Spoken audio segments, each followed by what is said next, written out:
starý stezce, kde vítr tichůnce vál.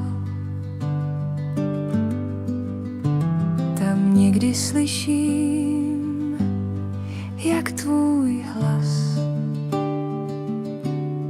jak by ses vracela tou známou cestou zpět, co v srdci nosím pořád, i když se změnil svět.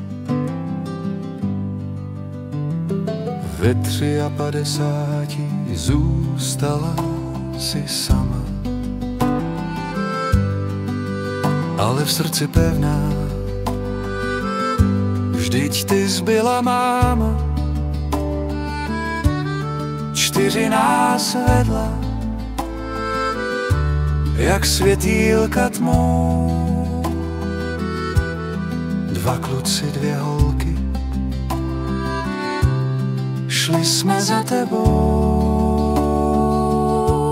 A pořád slyším mámin hlas, co přes dálky mě vrací zas, jak písnička z táborů, co v noci zní, když na nebi svítí hvězda a tiše voní les.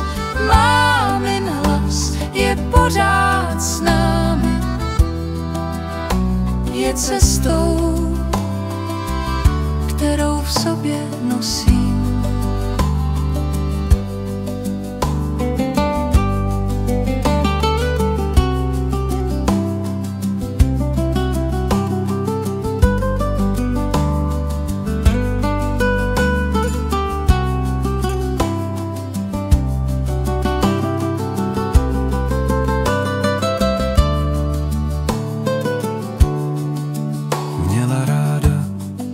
Slunce nad stráněmi, její smích byl teplý jak oheň pod kameny.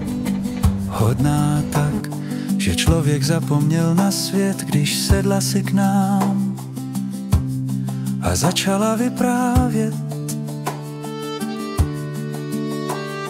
A kdykoliv cesty ztrácí svůj směr, stačí si vzpomenout, jak by tu seděla a sílu mi dala. A pořád slyším mámin hlas, co přes dálky mě vrací zas, jak písnička, co v srdci zní, když neseme svoje sny z